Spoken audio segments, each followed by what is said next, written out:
Hello there, and welcome back to this quiet space beneath the stars. Before we begin, take a slow breath. Let your shoulders soften and allow the day to slip quietly away, like mist dissolving into the evening. Whether you're here in the hush of night or in the gentle calm of a soft morning, let the noise drift outward and let your mind rest in the stillness at the center. Imagine a horizon stretched wide and tender, where the darkness feels cool and velvety, folding gently, like waves upon a sleeping sea. Above a pale shimmer lingers starlight that breathes slowly dust, that drifts with patience, clouds that inhale and exhale in long quiet turns. This is the first whisper of the universe. Not a single instant, not a sudden spark, but a story flowing like a slow current through all of time, wide, unhurried, and calm.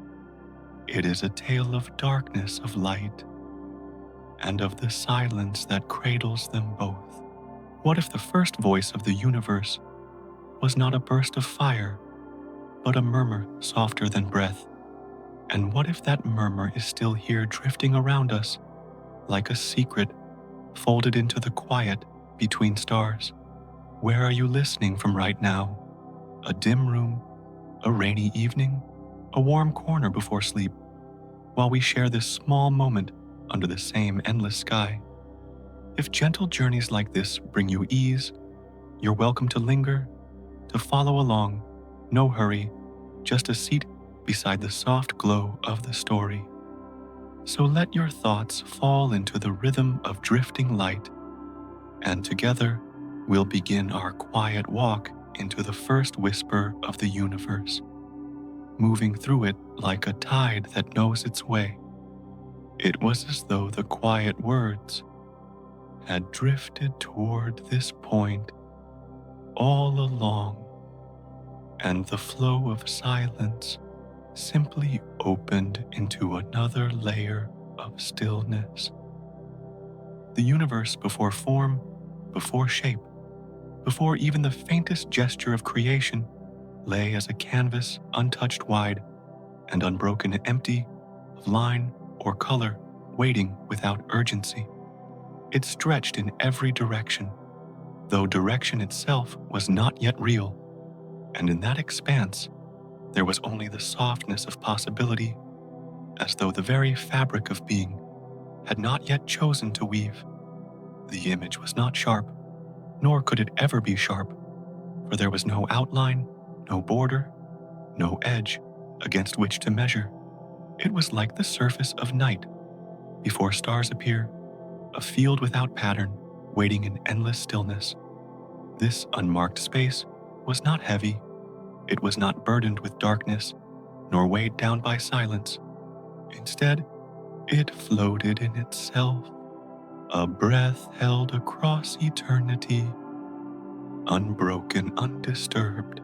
The word void might be whispered here, but not as emptiness, not as absence, rather as the most delicate openness, the way a blank page waits without pressure, the way a sky before dawn rests in itself.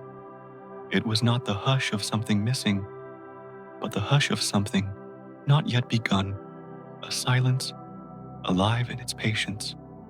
There was no sound to stir this fabric, no vibration to ripple across it, no echo to disturb its calm. Even the thought of sound had not yet come to pass, and so the silence was not only present, but complete, filling every possible distance with a single, continuous stillness. It was the kind of quiet that cannot be broken, for there was nothing yet to break it. The kind of quiet that spreads endlessly, the way still air spreads across a valley before the wind wakes. In this silence, time itself felt absent, as though each breath lingered without measure. There was no light to pierce it, no glimmer to mark the difference between here and there. It was not the darkness of shadow, for shadow belongs to something already formed. It was the darkness Before the idea of light existed a calm and even veil stretched everywhere, without beginning, without end. This darkness was not harsh, but tender, not frightening, but soft like velvet, drawn gently across the skin of thought. It invited no alarm, carried no edge, only the assurance of endless night that is neither cold nor warm, only infinite. Within that state of stillness, the absence of form was not an absence to resist, but a release to lean into. It was freedom from outline, freedom from weight, freedom from the need to move. The unshaped vastness became a cradle, an invisible sea without current, a surface that carried gently, without push or pull. In the quiet of this beginning, the lack of sound was a comfort, the lack of light was a balm, and the lack of structure was a kindness, for nothing was asked and nothing was demanded. The sensation of emptiness, rather than pressing inward, spread outward, dissolving any sense of tension, loosening what might otherwise have clung. It was a hollow that did not echo, but breathed like the still moment between heartbeats, like the calm at the center of a tide before it turns.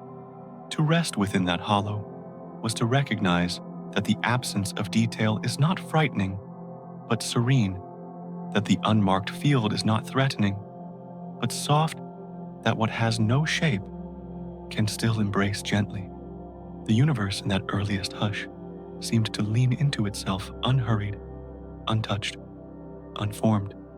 It carried nothing yet, but within its blankness lay the potential of all things quiet and weightless, like seeds hidden in soil, not yet stirred.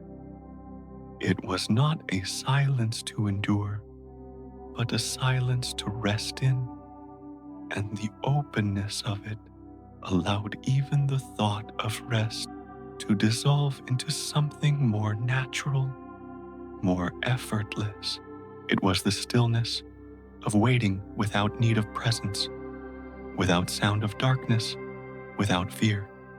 And so the first silence endured boundless yet tender, a field of nothing that was never empty, a canvas without paint, a horizon without line. It remained as the gentlest truth that before form, before sound, before light, there was only the endlessness of calm.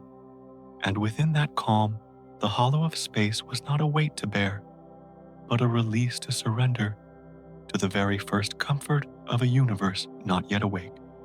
And from the still canvas of nothing, the hush folded more deeply, settling into what could only be felt as a dark sea without surface or shore. The darkness was not an enemy, not a threat, not an intrusion, but a presence spread wide and soft, like water without ripple, like an ocean that has chosen silence instead of wave. It lay calm and complete, extending in every direction, though direction itself was not yet defined. The quality of this darkness was not harsh, but quieting, not pressing in, but loosening like velvet drawn across thought, like the cool weight of air resting after a long breath. To rest within such a sea was to understand that darkness is not to be feared, but to be trusted for. In its depth, nothing moves to disturb, nothing stirs to awaken unrest. It was as though the whole of the void had taken on the stillness of a vast lake at night, its waters so steady that they mirrored not an image, but silence itself. The surface was not cold, nor was it warm. It was a neutral cradle, soft and endless sheet of calm. Darkness gathered gently, without rushing, without storm, and as it gathered, it carried the rhythm of rest, slow and unbroken. There was no sharp edge to divide within or beyond, no light to break the fold, only a sense of suspension, as though everything floated inside an endless tide that never rose and never fell. In this still ocean of shadow, there was an embrace more complete than arms, more patient than time, for time was not yet moving. The dark did not close in to suffocate, but opened out to cover, as a blanket is drawn across the body, as night wraps around the valleys with quiet inevitability. The darkness was wide, and in its wideness, it gave the gift of shelter, like a roof that extends forever, like a horizon that bends to carry whatever lies beneath.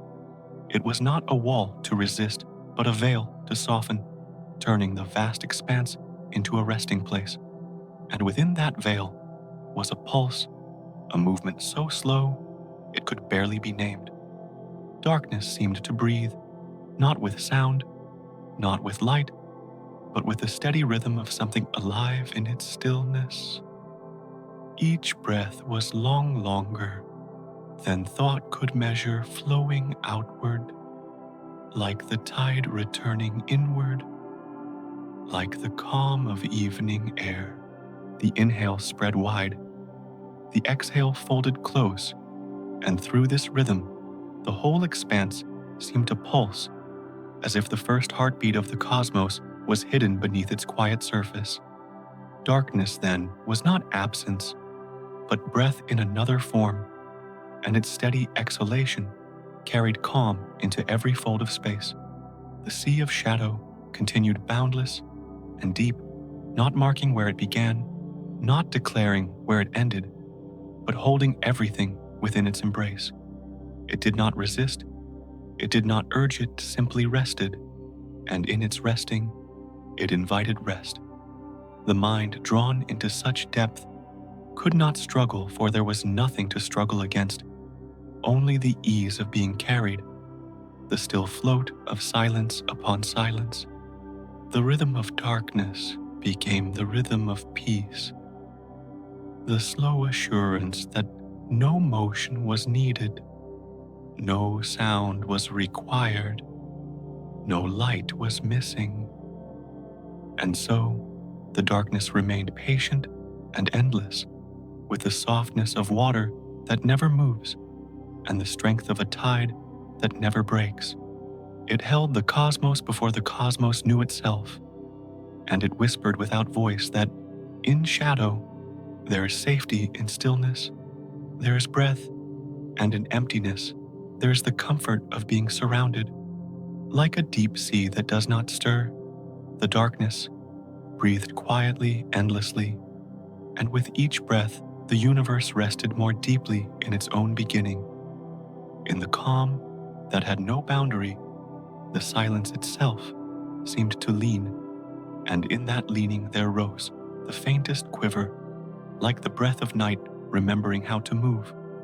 In the vast silence there appeared a ripple faint, and far a shift so small it might almost have gone unnoticed, yet in its softness it carried the sense of a beginning. It was not sound in the way. Sound would later be known, not a vibration to be heard with ears or measured by tone, but something closer to the memory of a breath. The hush of air exhaled into quiet night. The ripple was gentle, almost transparent, a disturbance that did not disturb, a motion that did not break stillness, but folded into it like a sigh. It was the first hint of change, not forceful, not abrupt, but patient and slow, an almost invisible wave, passing across the surface of nothingness. The darkness, once perfectly at rest, now held within it the rhythm of this new movement, like the faint pulse of a tide still far from shore. The shift was not sharp, nor did it fracture the calm. Instead, it expanded gently, echoing across the unformed expanse, with the softness of mist drifting over a valley. This first ripple did not announce itself with brilliance or command. It simply existed, unhurried, flowing outward as naturally as a breath flows from the chest, and in that flowing, the endless quiet took on a new dimension, as though silence itself had inhaled and exhaled for the very first time. This motion was neither light nor sound, neither touch nor thought, but it carried the character of all these things in seed, hidden within its still unfolding. It was the breath before breathing was known, the murmur before voice was born, the pulse before heartbeats had a place to echo. In its presence, the unshaped space seemed to lean forward as if listening, as if waiting for what might follow. The ripple was not the end of stillness, but its companion, moving alongside it, weaving into its fabric, reminding that stillness itself can carry a rhythm without breaking its calm. As the ripple extended, darkness was no longer entirely motionless. The vast sea did not collapse, did not scatter. It simply shifted, as though the fabric of night had quivered beneath a hidden hand. It was a tremor without urgency, a wave without crest, flowing in infinite patience. The movement was so slight that it might have been mistaken for the imagination of the void, yet it was real enough to touch everything gently and equally without boundary. Darkness, once absolute now, breathed with this pulse, and the breath continued slow and steady, like the steady rise and fall of an endless tide. The sense of firstness lingered here, the first change, the first motion, the first suggestion that rest could give way to rhythm. Yet it was not abrupt, it was not violent, it was as natural as the drifting of clouds, as subtle as the stirring of a dream. The ripple did not erase silence, but taught silence how to move. It did not erase stillness, but showed stillness how to breathe. In its presence, nothing was lost, yet everything became more than it had been, as though the void itself had begun to hum softly, a tone too faint to disturb, too deep to fade, and so the ripple passed through the infinite, circling endlessly, carrying with it the impression that creation would one day bloom, though now it remained only in suggestion, like a secret folded within a sigh. The darkness, now touched by motion, became more than absence. It was no longer only the deep sea of rest, but a sea that pulsed softly, its surface stirred by the earliest trace of rhythm. The first breath had been drawn, and though it carried no sound, it lingered like an echo, patient and unhurried, filling the unformed with the calm promise that stillness too can awaken gently. The quiet ripple drifted further, and within its gentle trace, something even softer began to unfold, as if silence itself was leaning toward a secret it had long been holding. Creation did not arrive as a blaze, not as a sudden burst that shattered the night, but as a call so small it could barely be named a murmur that seemed to hover just beneath the edge of hearing. It was a beginning so subtle that it felt more like an invitation than an event, more like the soft bend of a reed in the wind than the strike of flame. Within the endless hush, this call shimmered without force, and in its presence, the darkness felt less like absence and more like a doorway opening inward. A voice without a sound had entered the quiet, and yet the quiet was not broken. It was enriched, deepened, made tender by its own hidden tone. This first calling was not sharp, not commanding, but patient, like the faint resonance of a shell against the ear, carrying a sound that is not sound, yet still persuades the mind that something is moving within. It was not a roar, nor a clash, nor even a single note, but a vibration that lived in the spaces between a suggestion rather than a declaration. This was the way of beginnings, not in sudden noise, but in the gentle opening that leaves room for what is to come. And so, the hush folded around this quiet murmur, accepting it, shaping itself to cradle it, as if darkness had chosen to sing without disturbing its own sleep. In this moment, everything began from softness, from the smallest gesture, from the unfolding of something that did not insist but only allowed. The fabric of space, still unformed, began to quiver with the memory of sound, though no sound had yet been born. The rhythm was the rhythm of breath, the slow pulse of an inhale, stretching long of an exhale, finding release of silence, discovering it could contain more than stillness. Like the opening of dawn before the sun has risen, it was the light not yet seen, but already felt, the voice not yet spoken, but already waiting on the tongue of time. And in that unfolding, the silence revealed its own voice, a voice so gentle that it could not frighten, so subtle that it could not disturb, a voice that seemed to come from the heart of stillness itself. This was not contradiction, for silence and whisper lived together, here woven into one another, as ocean and tide, as night and breath. The whisper was not outside the quiet, but inside it, carried along by the very stillness it seemed to soften. In this way, silence proved that it could speak without losing its calm, that it could carry meaning without raising its tone, that it could awaken gently without tearing the dream it held. The cosmos in this tender stage was neither dark alone nor soundless alone, but a harmony of both, shaped by what had opened. The whisper moved like a current beneath the surface, unseen yet, present felt, rather than heard, imagined, rather than measured. It was enough to give motion to what had been entirely still, to give voice to what had been entirely quiet, to open what had been entirely closed.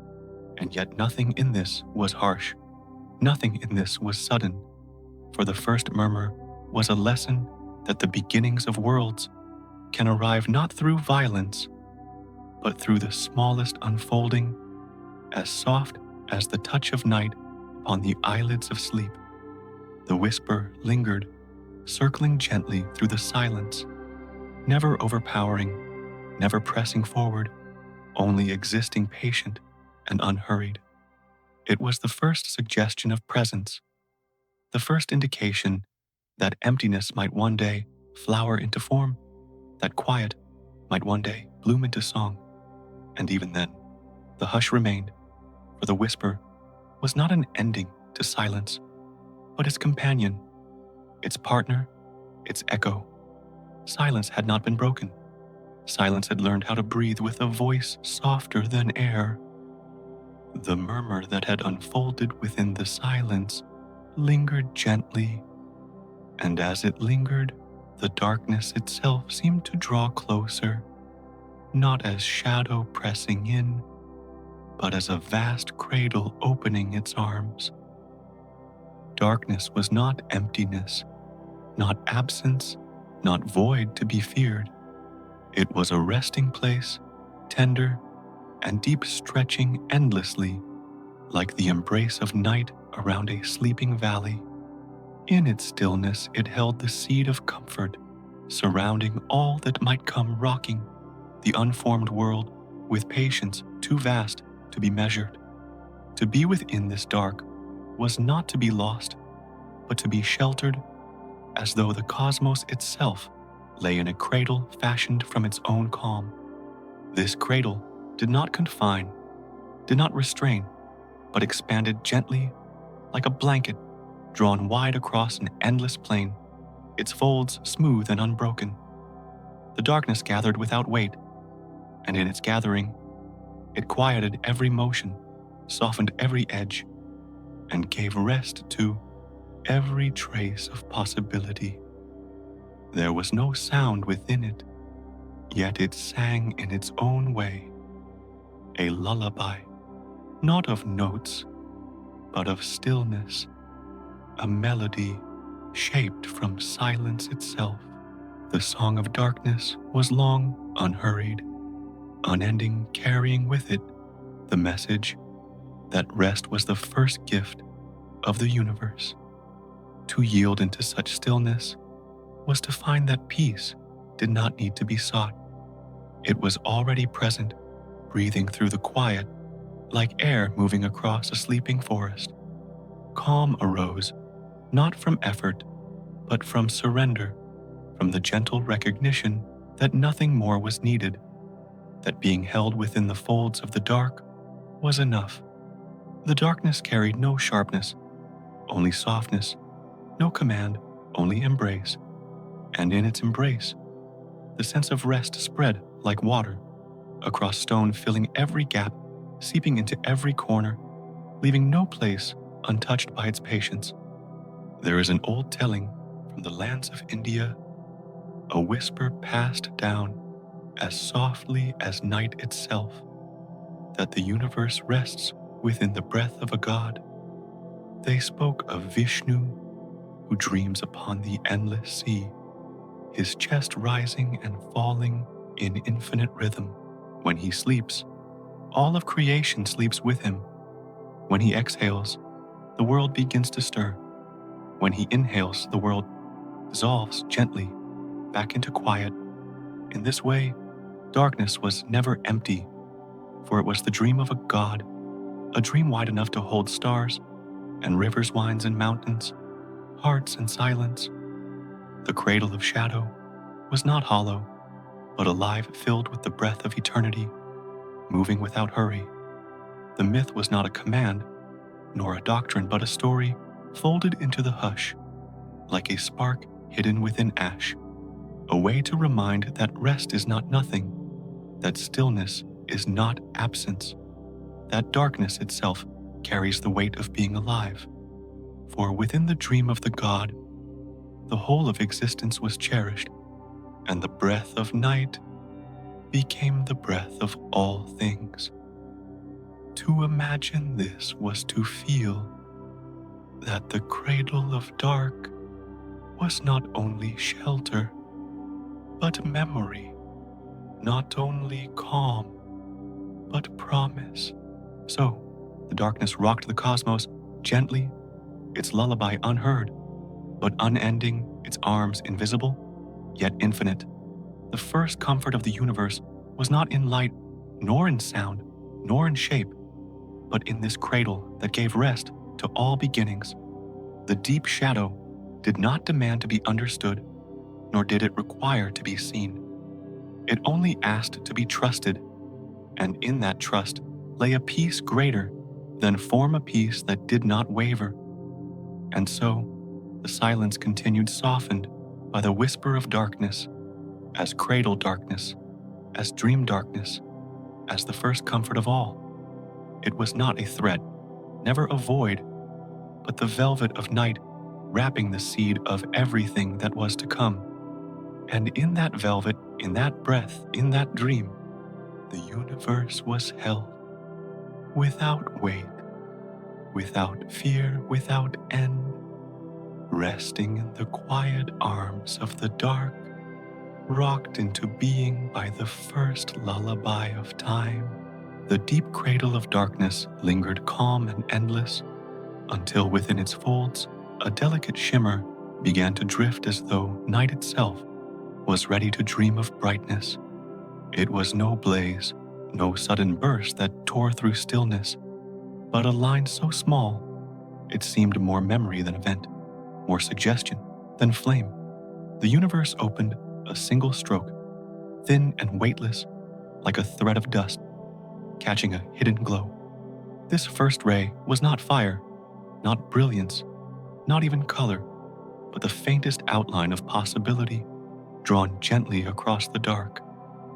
It was like a brush stroke too soft, to mark a signal so subtle it seemed to breathe more than shine, hovering in the silence as if it belonged there. This faint light did not overwhelm, nor did it command attention.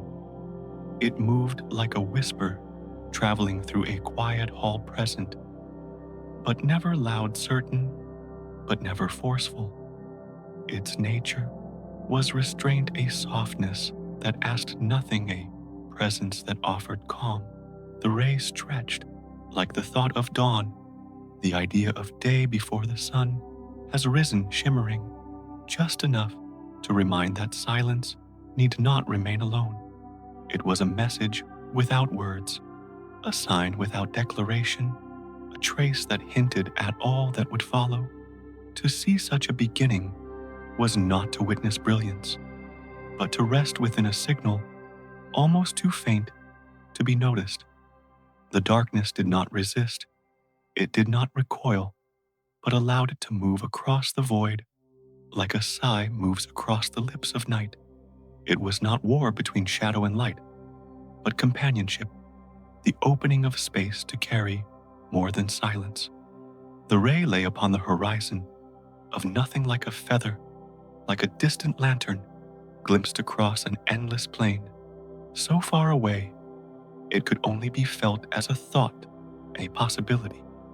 The softness of its presence was its power, for it revealed that beginnings do not require force. A single line of glow lighter than air, thinner than breath, was enough to change the quality of the dark.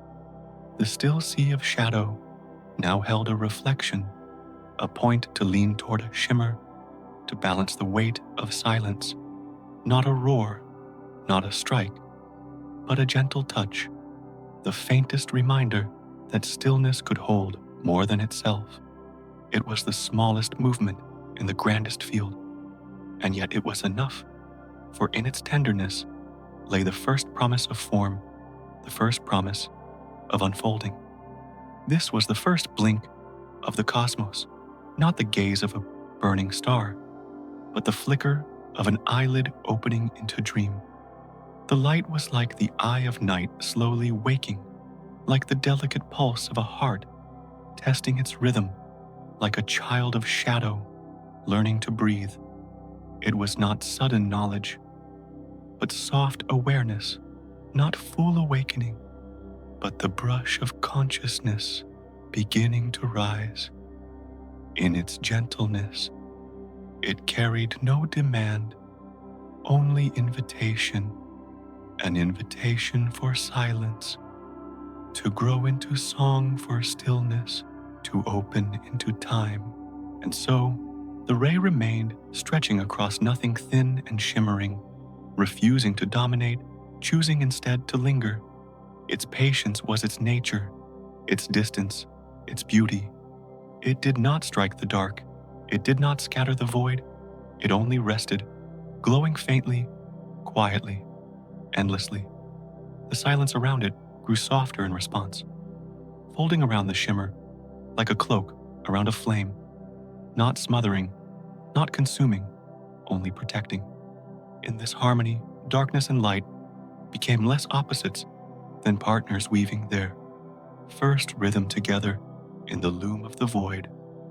The universe, still resting in its cradle, had now opened its eyes, not wide, not fully, but with a single gentle blink that brought with it a glow as fragile as dust and as steady as breath. It was a reminder that creation begins not with thunder, but with the faintest shimmer, the first line drawn in silence, the first glow caught in endless night. And in that delicate presence, the cosmos discovered its first gentle secret, that light in its softest form could speak more deeply than brilliance ever could. What had been only silence now carried a shimmer, faint as a breath, expanding slowly, as though the dark itself had chosen to exhale. Light did not burst forward, did not rush, did not scatter the calm. It drifted outward the way fog slips across a meadow, filling spaces without hurry, without sound. The darkness did not retreat in fear, nor collapse under its touch, but opened gently, as if it had always been waiting to carry this glow.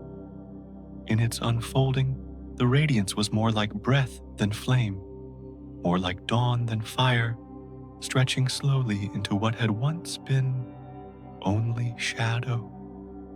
The air of the cosmos, if such air could be imagined, seemed to inhale the light as it spread, resting more deeply with each delicate expansion. The glow reached outward in layers, not in leaps, smoothing itself over the unshaped fabric of space, as though painting with the thinnest brush of color. It was like the first strokes of morning upon water, when a lake begins to reveal its surface, quiet and shimmering beneath the faintest promise of day. There was no hurry in this expansion, no urgency, only rhythm slow, even measured like the rise and fall of a long breath. The radiance did not disturb silence, but wove itself into it, as if light had learned to walk in step with quiet, turning absence into presence, without breaking the calm. The dark, now touched by this gentle glow, shifted in tone, yet still remained vast and unbroken, holding the brightness within itself like a host welcoming a guest. It was not opposition, but union, not conquest, but blending the soft weaving of shade and shimmer. Together, they created a space more layered a canvas where stillness held glow, and glow softened stillness. The slow spread was not simply movement, but an unfolding of balance, a meeting of two halves that had always belonged together. The hush of the universe breathed longer now, as though it too followed the rhythm of this gentle light. As the glow continued, it resembled the sky at the edge of dawn, when the earth lies still, and the first pale arc appears not brilliant, not dazzling, but steady, spreading across the horizon in patience. It was this patience that defined it, the refusal to hurry, the decision to linger. Each trace of radiance seeped like dew into the folds of silence, each shimmer carrying calm rather than command. It was as though light had chosen to comfort darkness, to wrap itself gently around the edges, to lean closer without forcing distance. In this way, the cosmos began to resemble a dream, drifting into wakefulness, not with sudden clarity, but with a soft lifting of shadow. The slow expansion carried with it a sense of continuity, the impression that every breath of glow was connected to the next, each one rising and falling with the same unbroken rhythm. Light did not spread like fire leaping across dry ground, but like ripples moving outward across a pond at dusk, gentle and circular, each one widening into another. The stillness of the universe absorbed this rhythm as though it had always known it, and the spreading glow became indistinguishable from the breath of the cosmos itself. To call it illumination would be too sharp, too heavy. It was instead a kind of caress, a brushing of presence upon the unseen. The vast expanse, once only a cradle of shadow, was now a cradle of shimmer, as well rocking both darkness and light in equal measure. The glow, so subtle and so unhurried, brought no strain, asked for no attention, but lingered like a presence that simply wished to be. Its spread was endless, yet never forceful, its pace unchanging, its rhythm calm, and in its patience, it became the first cycle, the first tide, the first suggestion that time itself would follow such measured breathing. So the glow continued to drift, dissolving shadow, not by force, but by weaving with it, expanding like mist, across an endless field, rising like breath that has no end. The universe in this moment was not blazing, not burning, but breathing, breathing in light as it spread, breathing out shadow as it softened breathing, with a rhythm that promised both rest and becoming. And in that breath, in that quiet tide of glow, the cosmos began to awaken with the gentlest of motions, a dawn stretched across eternity. What drifted gently outward as a veil of radiance soon began to reveal a subtler pattern, delicate and patient, as though the brightness itself wished to scatter seeds into the quiet expanse. Tiny points emerged faint at first, small enough to seem like nothing more than glimmers, trembling at the edge of perception. They did not rush forward or force their way into the silence, but arrived as if carried on a breath that did not hurry, pausing between each appearance, letting the darkness cradle them even as they began to shine. Each spark was fragile, yet its presence softened the endless night, giving the vastness the quality of soil being touched by dew. One followed another, and then another, until the emptiness was no longer a plain of uniform shade, but a garden slowly awakening in its own rhythm. Each glimmer resembled a seedling, a tiny kernel of fire resting quietly until the time to grow was felt. And then its light spread out like the gentle opening of a leaf. The stillness did not resist them, and the dark seemed almost to welcome the presence of these faint flames, allowing them to root, to breathe, to expand without weight. Clusters formed, not hurried, not abrupt, but gathered in harmony, as though invisible hands arranged them with care across the immeasurable sky. A faint hum, not sound but suggestion, wove between them, binding each small beacon to the next, till the hush itself seemed to glow from within. What once was endless shadow had become a canvas speckled with living lights, so quiet, so unforced, that the transformation felt like the slow blooming of flowers at night. Stars unfolded like blossoms, not in bursts of fire, but in petals of radiance unfurling one after another, their glow spreading like the perfume of a meadow carried by a wind too light to stir the grass. The constellations were not yet written, the forms not yet named, and so the clusters breathed without story, only with presence waiting to be seen, as they truly were tender, unfinished, serene. Their growth was less an act of power than of patience, a gradual layering of shimmer upon shimmer, so steady that it seemed less like change and more like remembering what had always been meant to appear.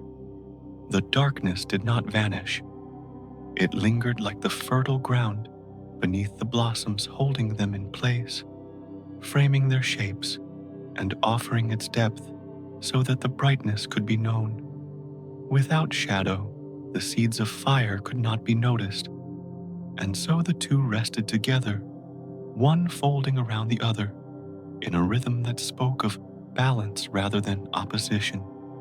This was not a conquest of light overnight, but a companionship, a soft weaving of two states that belonged to one breath.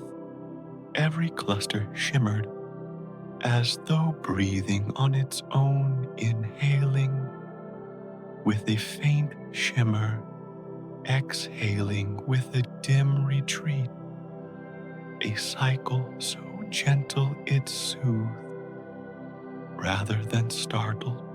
Watching such rhythms unfold was like listening to a lullaby without words, where the melody was carried not by notes, but by the spacing between them, the pauses that gave shape to the soundless song. The sky was no longer a flat field of dark, but a meadow of glowing stems, each bearing blossoms that drifted in their own invisible breeze. No urgency guided their growth, only the assurance that there was time, an endless time to open, to shine, to rest, and to continue. The seeds of brightness had become stars. The stars had become gatherings, and the gatherings had become a chorus of gentle light woven into the silence. And so, from a stillness that once knew only shadow, a new presence emerged, patient, unhurried, and tender as the unfolding of petals at dusk. The hush remained, but now it carried with it the soft pulse of countless blossoms, shimmering as though they had always waited in the wings of darkness for the moment to awaken. As the clusters of brightness settled into their quiet flowering, something subtler began to unfold, as though the blossoms of light were not only shining, but also breathing, carrying a rhythm that moved gently through the vastness. The glow no longer seemed still. It rose and fell in waves so faint they could almost be mistaken for silence itself.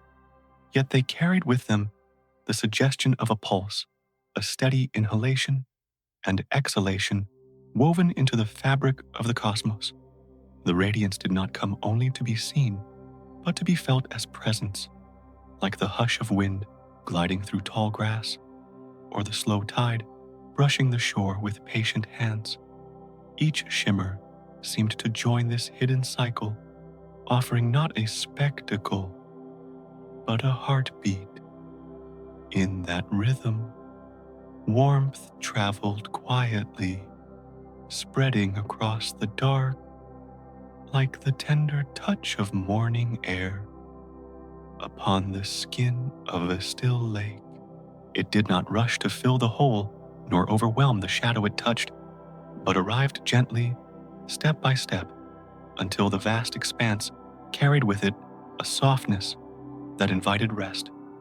This warmth was not fire, not heat to consume, but a gentler energy, like the low hum of earth itself, carrying a welcome as old as time. It was as though the universe had extended its hand, not with urgency, but with kindness, as though to say that in this immensity there was room for calm, room for ease, room for a quiet belonging. The light became more than vision. It became a slow embrace, holding without weight, encompassing without pressure, circling everything in a comfort that required no response. Nothing needed to be done. Nothing needed to be changed. The dark, which had once seemed endless, now breathed with the glow, as though they had become one body, moving in unison. The silence, far from being broken, was carried into a deeper stillness, not empty, but filled with the steady presence of luminous breath. Each wave of brightness folded into the next, as if the entire sky had become a vast chest, rising and falling in infinite patience. The cycle had no beginning and no end, only the steady repetition of softness, repeating like a lullaby without words. Within that lull, the warmth grew more intimate, though it never pressed closer than it was welcome to. It lingered at the edges, brushed lightly across the distances, seeped into the fabric of the unseen, until the universe seemed clothed in a mantle woven not of cloth but of kindness. The glow became less of a point to look at and more of a rhythm to rest, within a cadence that slowed every thought, every echo of movement, until all was aligned with the quiet measure of its breath. The stars themselves pulsed with this rhythm, faint expansions, followed by gentle retreats, like the smallest sighs drifting into the hush of night. And though countless in number, none competed, none struggled to outshine the others, but instead they seemed to listen to the same tempo, their lights swelling and softening together as though they were a choir of breathing flames. The night was no longer an expanse dotted with sparks, but a living body vast and calm, resting in the simplicity of inhalation and exhalation. The rhythm spread outward, without boundary, moving through silence like ripples across a lake that has no shore. It carried with it a sense of balance, a harmony so quiet that it might almost be missed, yet once noticed, it became impossible to forget. Light had ceased to be only an illumination. It had become a companion to stillness, a partner to shadow, a reminder that existence itself could move gently with no haste. No need for climax, no fear of ending.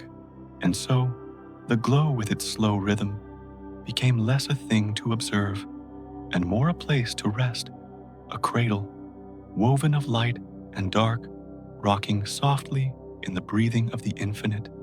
The night no longer felt separate from the light nor the light from the dark.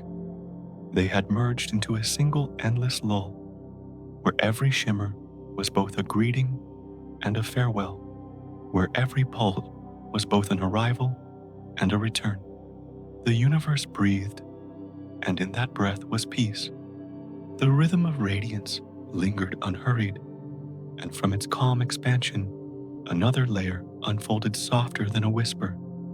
The brightness did not strike against the dark, nor push it away, but drifted over it like fabric spread across a bed of silence, laying itself down with infinite patience.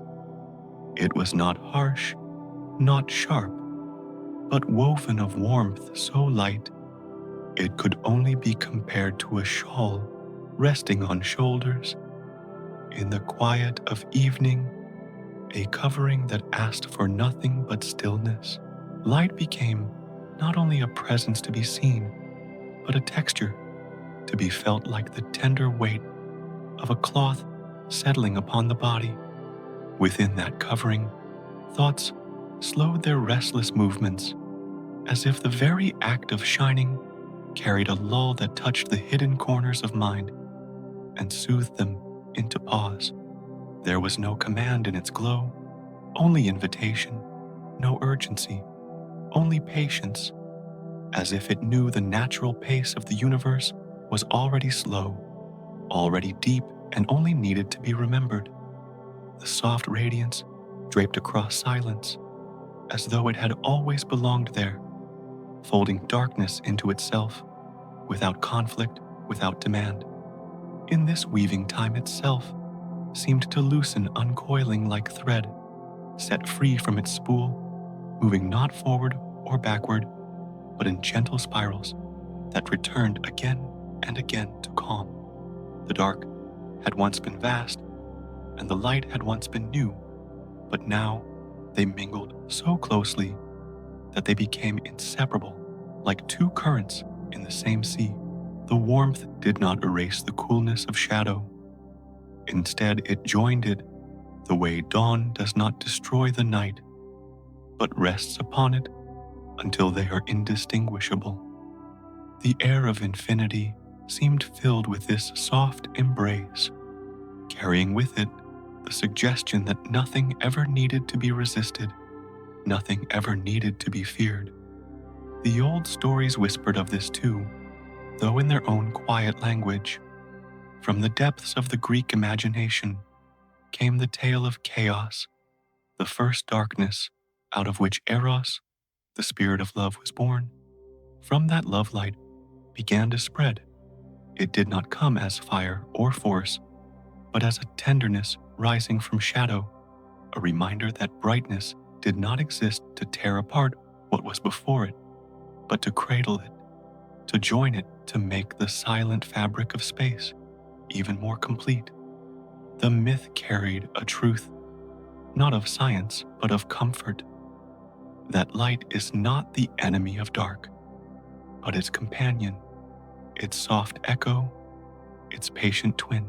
So, the glow was never a conquest, never a battle fought in the heavens, but a union where shadow remained. The bed and light became the blanket laid across it. The vastness of space seemed to breathe more evenly under this balance, inhaling with the weight of shadow, exhaling with the caress of light, a cycle with no end and no strain. Each breath of this cosmic fabric reassured that being held was not a momentary gift, but a constant rhythm, as inevitable as the rising of tides. And within that embrace, stillness deepened. The mind that might once have chased questions now found itself content to rest, not because it had answers, but because it no longer needed them. The glow required no thought, no explanation, only acceptance of its softness, which was more than enough.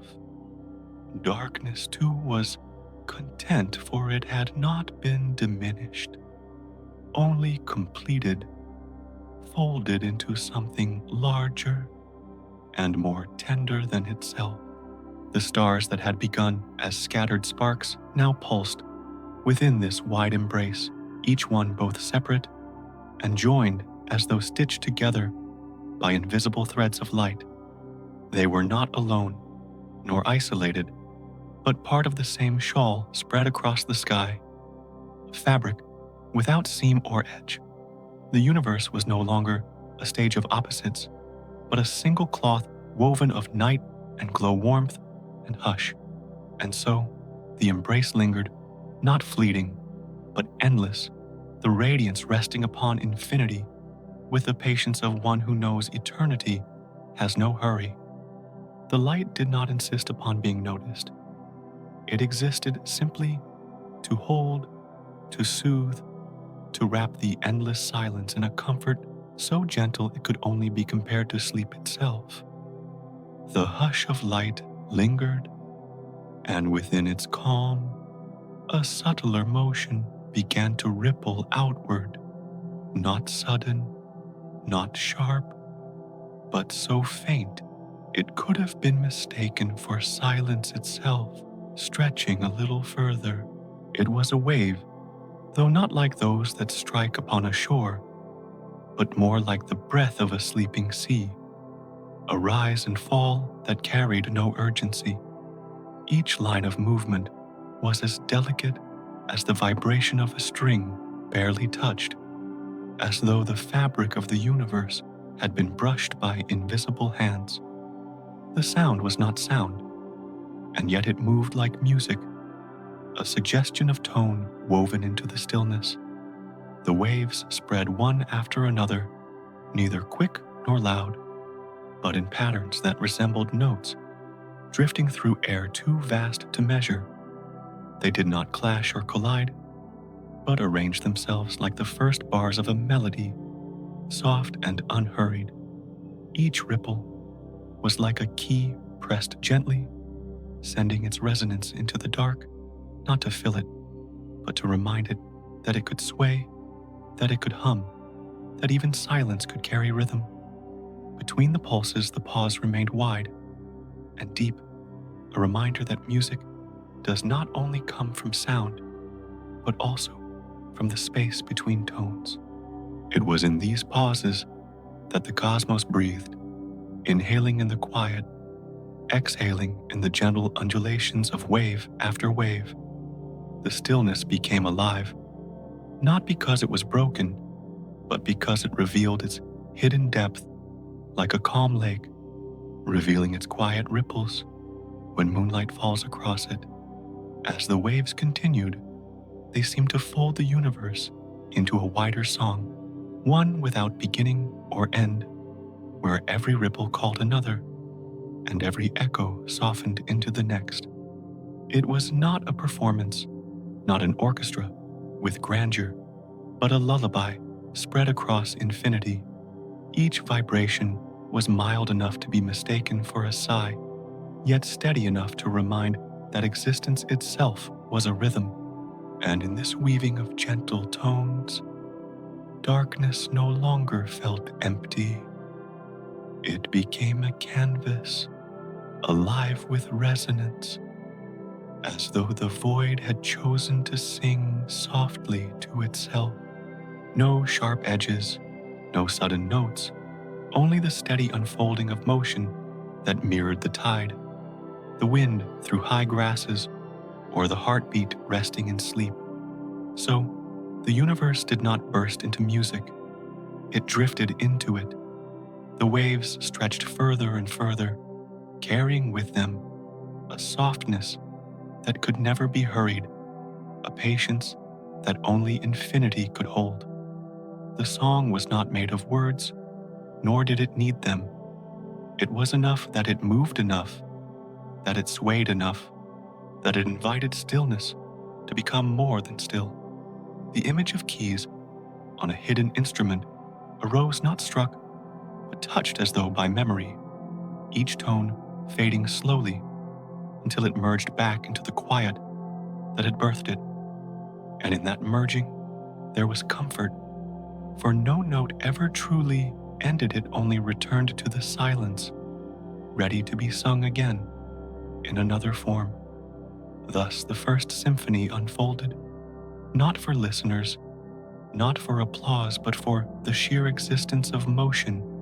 In calm, the cosmos, once only silence and shadow, now carried within it the suggestion of harmony, a song as endless as space itself. It was not loud enough to disturb, not strong enough to overwhelm, but tender enough to cradle all that drifted within its expanse. The darkness accepted these ripples as though they had always belonged, like the sea welcoming the tide, like branches swaying to a wind that had only just arrived. There was no separation between the stillness and the wave, between the quiet and the music. They were two breaths of the same body, two faces of the same dream, two halves of the same unbroken whole. And so, the song remained a steady murmur across eternity, soft as a lullaby, patient as the night wide, as the sky.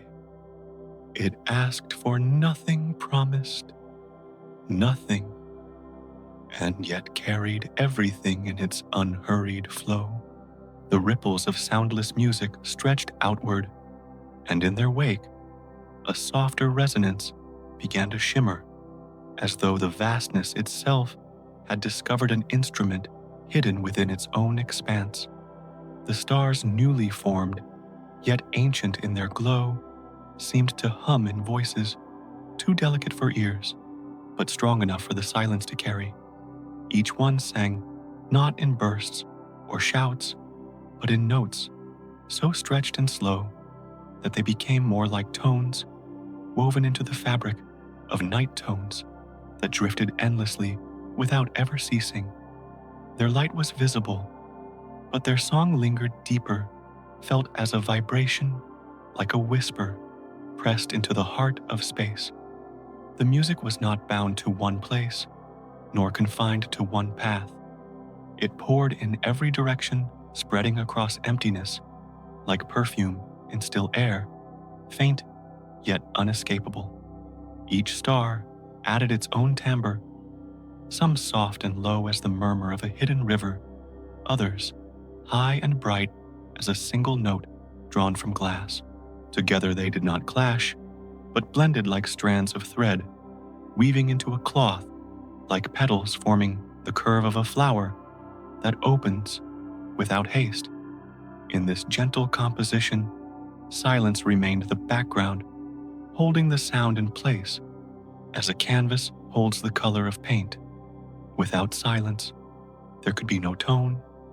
Without stillness, there could be no resonance.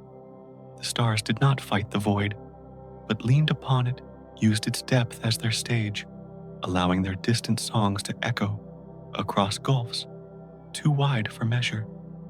And so the dark was no longer only quiet, but a resonant chamber filled with the tender vibration of light turned into music. Each note, if it could be called a note, carried patience within it. There was no urgency, no need to reach an ending. The song of the stars was not like a melody of earth, bound to rhythm and measure. It was a hymn without beginning, a chant without conclusion, a pulse as unbroken as breath itself. It continued not because it had to, but because existence itself was already a song, and to hum was simply to be. As the harmony deepened, the night seemed to pulse with life, though not the life of beating hearts or moving limbs, but the quiet vitality of things that endure simply by being present. The music asked for no attention, yet it filled all things. It demanded no witness, yet it seemed to reach everything that drifted in its path. The glow of the stars was their visible gift, but their inaudible resonance was their secret, a gift carried beneath the surface, soft and eternal. The cosmos became an orchestra without conductor, each star giving what it had, each tone finding its place, not because it was directed, but because the natural order of infinity was balance. The hum rose and fell in cycles, swelling with light receding into dark, returning again with the patience of tides. Nothing was rushed, nothing was forced. It was enough to continue, enough to breathe enough, to let the vibration stretch across eternity like threads of silver drawn through endless night. And so the stars lingered, their tones shimmering like bells rung once and left to echo their harmonies, weaving through one another with no beginning and no end. If one listened closely enough, it could be felt that the stars did not merely exist in silence, but that silence itself was singing through them, using their light as instruments, their distance as strings. It was less a performance than a state of being, less a composition than the very nature of the universe turning into sound. The great expanse hummed with this low song endless and slow, softer than a sigh, steadier than a heartbeat.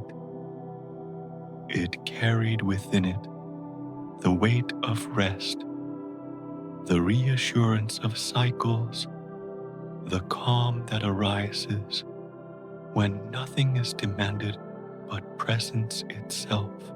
And the night, vast and eternal, remained not empty, but full of this quiet hymn, the far-off ringing of stars that would never fade, only fold back into silence, only to emerge again and again. The distant ringing of the stars lingered in the silence, and from that unbroken hum, another movement arose, not separate, but woven through, as if the cosmos had found a gentler voice waiting within its breath. The space between suns did not remain empty. It shimmered faintly, as though light itself had learned to speak in tones too soft to be called words. Each glimmer extended like a sigh stretching across the dark, with patience, its rhythm unhurried, its presence quiet yet undeniable. The glow of light became more than vision, for it pulsed in cycles, expanding and drawing back, like the chest of infinity rising and falling in rest. This breath of the universe did not disturb the calm, but deepened it, adding a steady cadence to the silence already alive with resonance.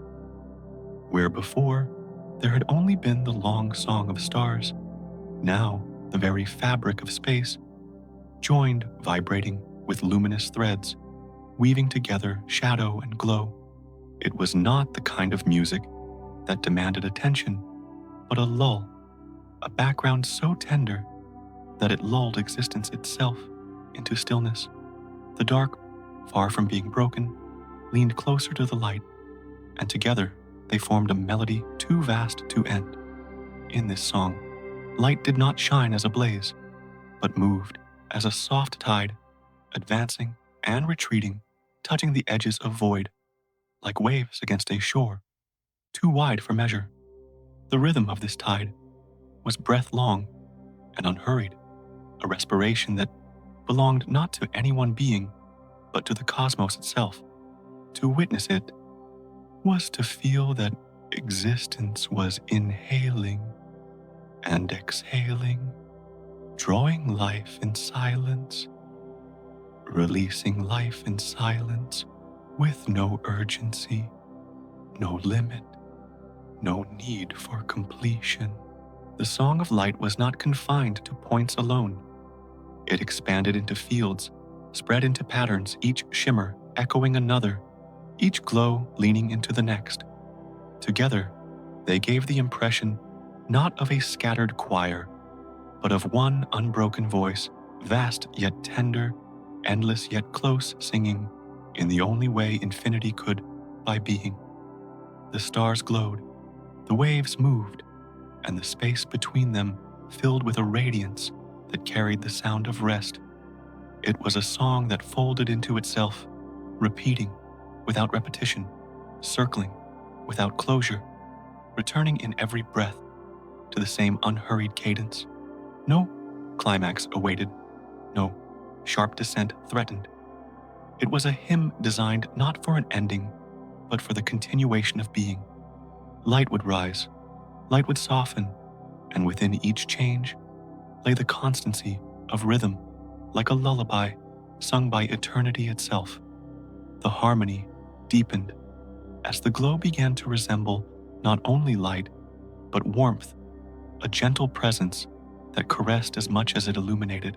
It spread across the vastness, with the delicacy of dawn, not to awaken, but to cradle, not to reveal, but to reassure. In this warmth there was no demand, only invitation. In this glow there was no command, only the permission to rest. Space did not resist. Space opened, receiving the breath, carrying the tone, holding the glow. In return, it provided the silence needed for the song to endure, the stillness needed for a rhythm to be felt, the embrace needed for light to soften instead of burn. The two, light and breath, silence and glow, leaned on one another, becoming indistinguishable, becoming one vast hymn of balance. And so, the universe sang not loudly, not with grandeur, but with the patience of air moving gently through unseen branches, with the calm of mist flowing over a sleeping lake. Its voice was light, its rhythm was breath, its silence was the bed where both could rest together. Nothing hurried, nothing strained. The song simply continued wide and soft, eternal and quiet. From the weaving of light and breath, another movement extended outward, so gradual it felt less like a change and more like the natural lengthening of silence into sound. The song that began within the stars did not remain close, nor did it confine itself to a single place. It unfurled in waves, patient and long expanding, without boundary, like ripples across water that never meet an edge. The tones, too delicate to be named, drifted in cycles that mirrored the quiet pulse of infinity, repeating without urgency, layering upon one another, until the whole of space was filled with a hymn that belonged to no single source. It was not a chorus to be listened to, but an atmosphere to be dissolved into. Each vibration moved slowly, stretching across vastness in threads so thin they seemed weightless, yet their presence remained steady, an unseen fabric binding the night. This was not music meant to be followed note by note, but a current of sound so continuous that it became indistinguishable from silence itself. The dark remained, but it no longer felt empty. It carried the resonance of something alive, though its life was not quickened by urgency, but softened by endless calm. The expansion of this song did not come with speed or force. It drifted outward as though it had always existed, simply waiting to be noticed. The tones were light, without glare sound, without noise movement, without motion. They spread evenly, filling distance the way dawn seeps into valleys, not all at once but with patience, as though each moment were enough. There was no rush for completion, for the song had no ending, to reach only an eternal unfolding that carried within it the essence of rest. As it grew, the song became less an expression and more a state of being. The cosmos did not sing to announce itself. It sang because its very nature was harmony, because silence itself leaned into melody when given light and breath. The hymn flowed endlessly, not separate from stillness, but resting upon it, not apart from darkness, but woven into it until all things existed within a balance of tone and quiet.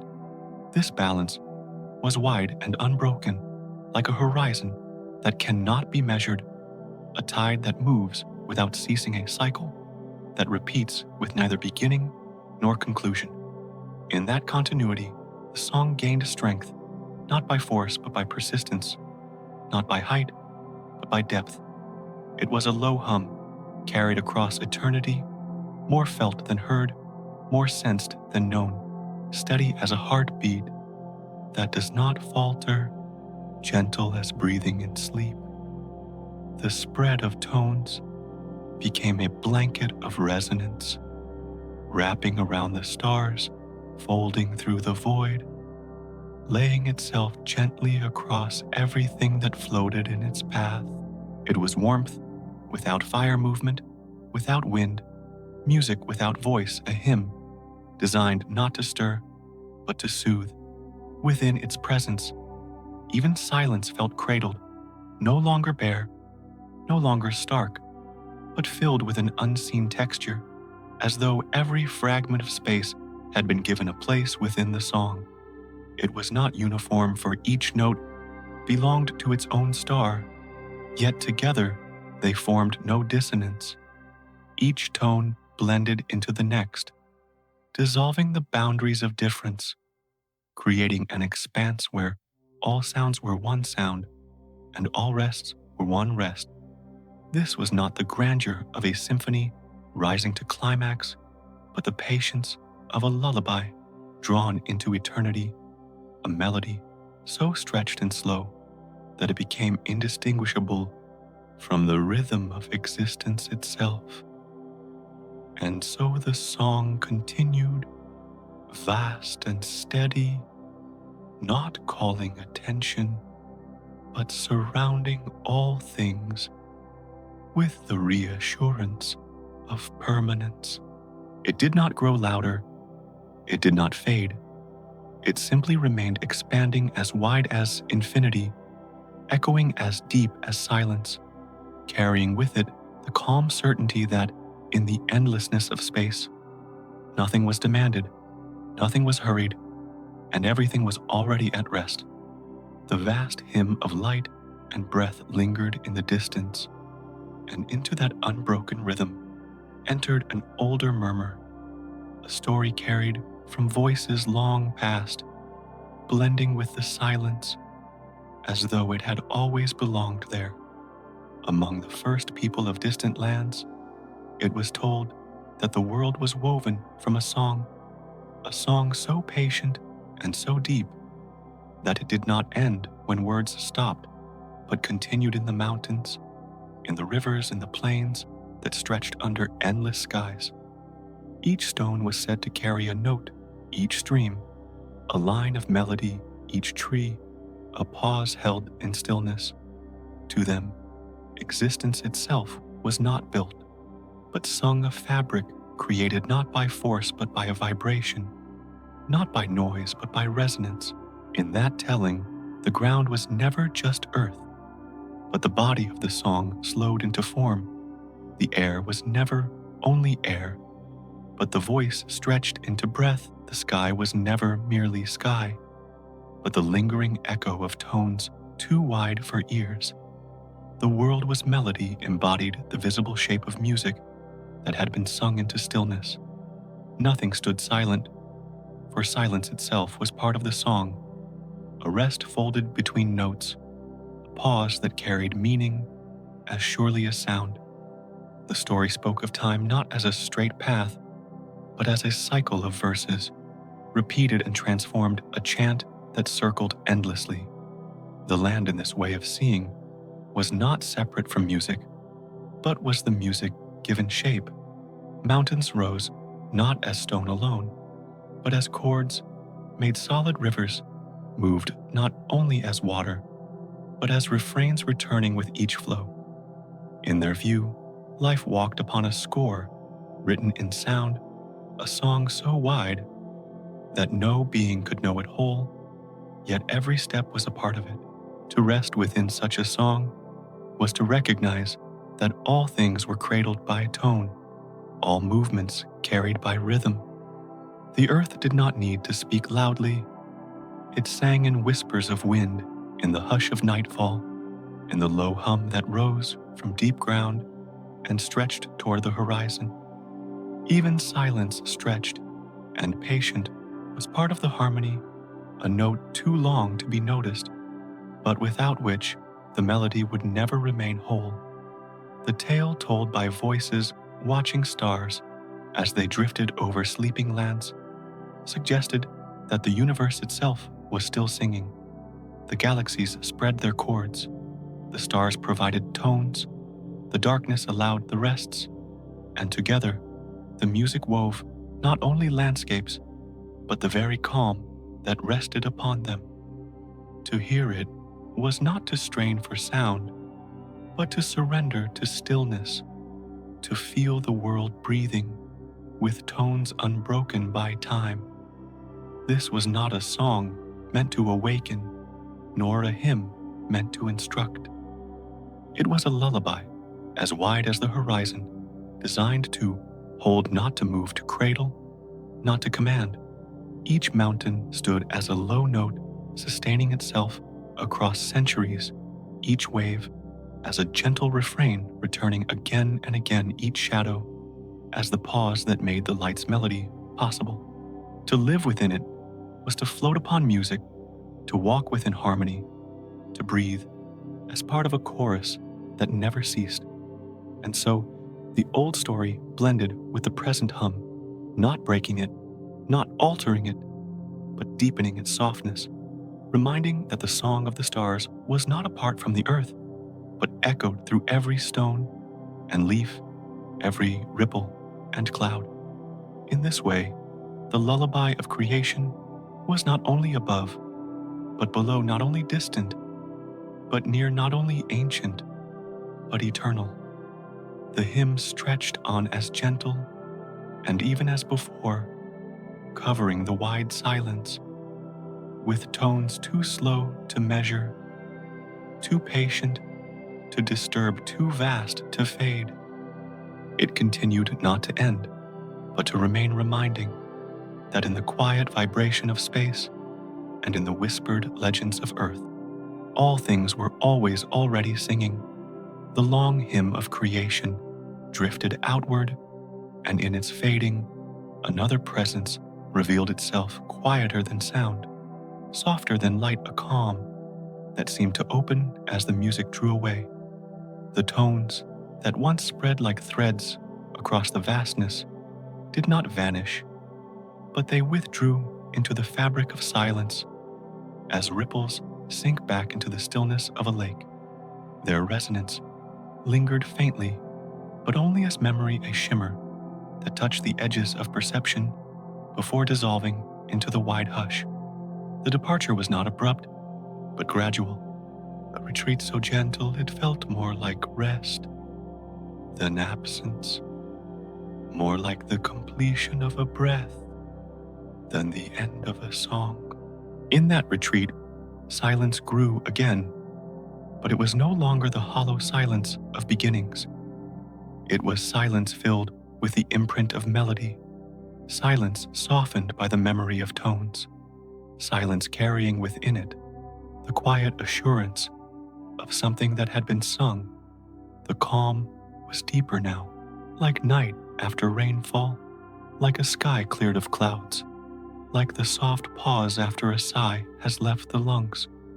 The universe seemed to hold itself in stillness, as though honoring what had been played, as though listening to echoes that only the void could keep.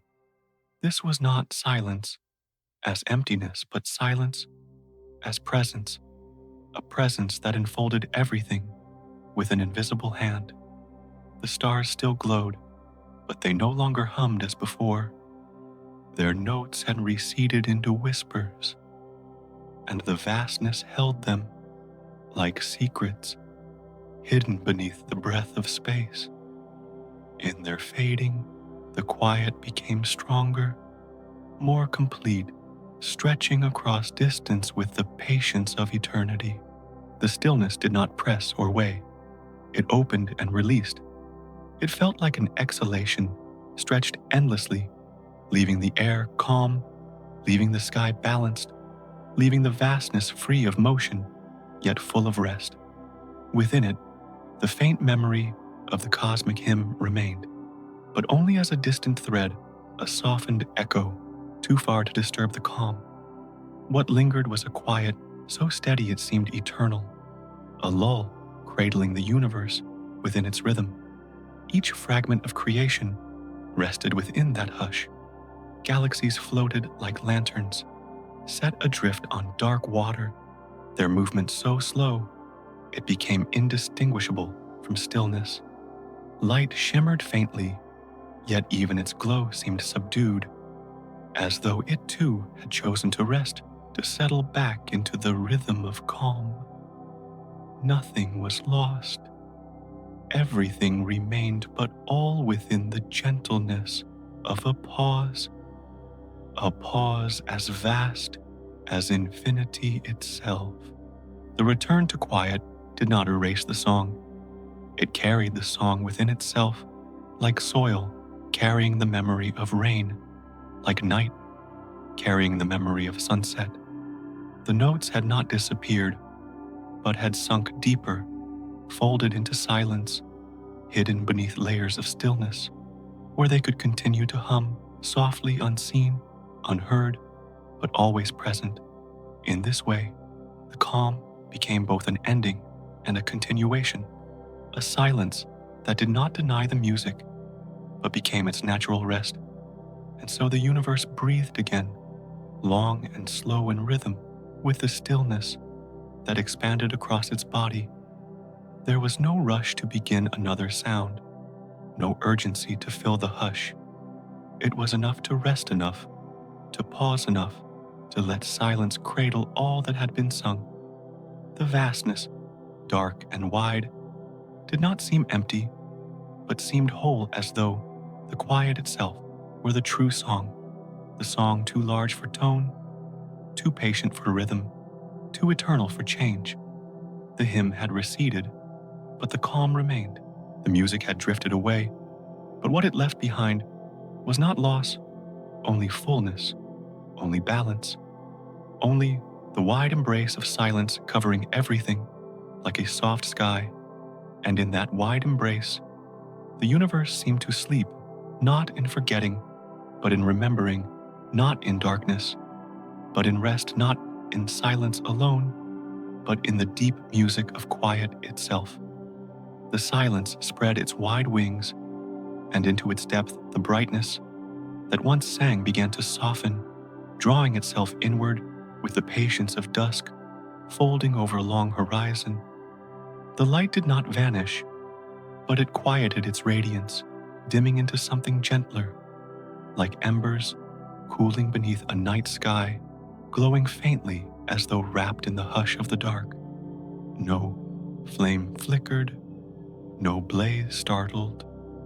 Instead, it drifted downward, in tone, settling upon the vastness, the way ash settles upon still air, weightless, fragile, and serene.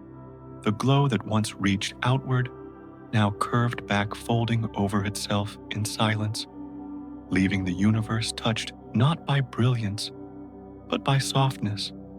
This softening was not decline, but rest, not disappearance, but transformation, as though light had remembered the need to pause and allowed itself to become tender. It spread no longer with urgency, but with patience, shimmering faintly in places like mist that remembers its own translucence. The stars, once bright with song, dimmed into whispers, their glow reduced to a memory. Their music carried not as sound, but as the quiet impression of warmth upon emptiness. The dark did not fight this change. It opened gently, receiving the dim light like a cradle receives what is laid within it. Shadows lengthened, but not with sharpness. They softened too, blending into the remaining glow, until both seemed indistinguishable, two halves of the same rhythm, night and brightness leaning into one another. The cosmos appeared less like a stage and more like a bed where all that once moved came to rest, where light no longer sought to command, but simply to remain. The fading brightness touched every corner of space, but it did so lightly, leaving only a faint trace, as though reminding the vastness that nothing needed to shine forever. The glow resembled embers, covered in cool ash, still alive, but quiet, still warm, but hidden beneath softness. It was not absence, but presence in another form, the continuation of light through its gentlest state. In this gentleness, there was no fear, no alarm, only the calm assurance that brightness too knows how to sleep. Every glimmer slowed its rhythm, every star lowered its voice, every shimmer withdrew into a patience too vast to measure. The universe appeared wrapped in a veil of twilight, neither entirely dark nor entirely lit, but balanced in between, where the eyes need not strain and the heart need not quicken. The hush of this balance stretched endlessly, filling space with a quiet harmony that required nothing further. It seemed as though the light itself breathed its inhalation, long its exhalation longer, each cycle slower than the last, until breath and silence became indistinguishable. The cosmos moved within this rhythm, a rhythm not marked by speed or sound, but by the steady continuity of stillness layered with glow. Each faint shimmer was a reminder that even as brightness withdrew, it never truly ceased. It lingered as memory, as presence, as the soft weight of ash that carries within it the warmth of flame. And so, the glow sank deeper, folding itself into the expanse, until the night became whole once more. Yet it was not the emptiness of a void, but the fullness of rest, the fullness of a calm that holds both light and dark within its embrace. The silence grew richer with this quiet radiance, carrying not only the absence of sound, but the presence of memory, not only the absence of blaze, but the presence of glow. The fading light remained, not in brilliance, but in stillness, not in sharp rays, but in whispers of brightness, delicate and enduring. And in this softened form, the cosmos exhaled long and slow, leaving behind no urgency, no need for motion, only the endless hush where light rested like ash, where silence deepened like night, and where the vastness found itself whole again. The ashes of light lingered in the stillness, and into that softened calm came a deeper rhythm, as though the universe itself drew in a breath too wide to notice, too slow to disturb. The inhalation was not sudden, nor was it marked by sound. It unfolded as a steady pull, a gathering of quiet, within quiet, expanding across the endless dark, with the patience of a tide returning to shore. The cosmos did not rush, for there was no urgency. It only inhaled, as though it had always done so, its chest invisible, but vast, filling with the substance of silence. The movement was a long unbroken, drawn through the fabric of night, like wind through branches, like mist slipping inward toward hidden valleys. In that long intake, everything seemed to pause, yet the pause was not emptiness, but balance. The stars continued their faint glow, but they too seemed to lean into the rhythm, flickering more slowly, softening their presence as though they were listening. Each distant galaxy appeared suspended, caught in the great inhalation, their light bending like strands drawn gently into a greater breath. Even the dark itself seemed to deepen, folding into layers that carried the impression of air, filling lungs too large to measure. The breath was steady, neither shallow nor hurried, but wide and profound. It gathered the residue of songs once sung, the shimmer of light, now fading, the quiet of silence newly formed. All was pulled gently inward, not to vanish, but to rest within the long rhythm. Nothing resisted. Everything was carried. It was the inhalation of an existence that had no boundary, the pull of a being that was not one, but all, not separate from space, but identical with it. Each wave of this breath stretched so far that it seemed unending, so slow that time itself appeared to dissolve into it. No beginning could be marked, no end expected. It simply continued, as though the universe itself exhaled, only to inhale again, in a cycle too vast for measure, too patient for change. The rhythm was the pulse of eternity, the heartbeat of stillness, the inhalation that gave rest to all things. In this great breath, the night became more intimate. Shadows thickened, but not harshly. They lay across the light like veils, softening its edges, folding the stars into a deeper calm. The galaxies floated like motes, suspended in air, drawn ever so slightly inward, yet not moving quickly, not disturbed, only drifting as if in agreement with the pull. The rhythm did not command them. It embraced them, and they leaned willingly into its current. The inhalation deepened, not in strength, but in patience. It resembled the drawing in of tidewater, smooth and wide, carrying with it both silence and sound, both light and shadow. It did not diminish what it touched but held. It preserved it, rested it within the lungs of infinity. In that inhalation, the cosmos was whole, not scattered or lost, but gathered gently into one vast unity, bound together by the breath that never ceased. To witness such breathing was to feel the quiet certainty of cycles, the reassurance that nothing ended but only folded into the next phase of rhythm. Just as day folds into night and night back into day, so did the universe fold into inhalation and exhalation, each one unhurried, each one infinite. There was no need for rush, no need for climax, no need for anything but the slow drawing inward that gave balance to the long exhale that would follow. And so the breath continued long and deep, pulling softly across the expanse, carrying stars, shadows, and silence together. The universe inhaled, and in that inhalation, there was no weight, no burden, only rest. It did not seek to finish, only to continue. And in continuing, it revealed the deepest truth of calm, that even infinity pauses to breathe.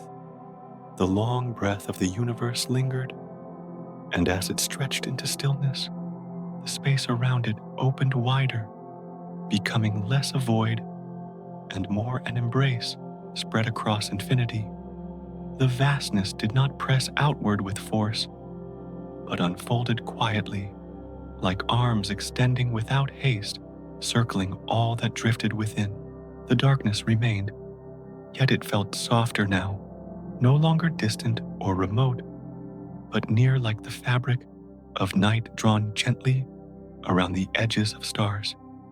The galaxies floated within this openness, not as fragments scattered, but as treasures held their faint light resting in the cradle of a boundless sky. In such a space there was no division between near and far, no boundary between silence and song, only the calm sensation of being held. The embrace was not marked by edges, for there were no edges to find. It was the openness of a horizon that cannot be reached, the endless spread of a sea that holds every ripple without effort. Each star, each cluster of light was contained not because it was confined, but because the space around it yielded surrounding, gently holding, without weight. In this openness, nothing was left adrift, nothing was lost. All was gathered within the curve of an unseen arm, a vastness that sheltered everything equally. The silence deepened within this embrace, and yet it did not feel empty. It carried warmth, as though the very act of being held gave comfort to the void. Light glowed faintly, and the shadows that stretched between glimmers did not threaten. They joined in the embrace, softening themselves to form part of the same rhythm. The galaxies did not resist the pull of such calm. They floated quietly, as though the openness itself guided them, as though their slow motion was simply another gesture of the arms that encircled them. Within this wide embrace, the breath of the cosmos continued long and steady. Each inhalation drew silence deeper, each exhalation spread calm farther, and together they wove the sensation of safety that stretched across distances too great to measure. The rhythm was so even that it became indistinguishable from stillness itself, and yet it moved with the patience of a tide that never retreats completely, a tide that always returns to cover the shore with calm. The openness was not only vast but tender. It did not hold to constrain, but to reassure, to remind that even in the endlessness of space, nothing floated alone. Every star had its place, every glimmer its space, every silence its purpose. The dark itself was not a wall, but a hand spreading endlessly to carry the weight of creation without strain.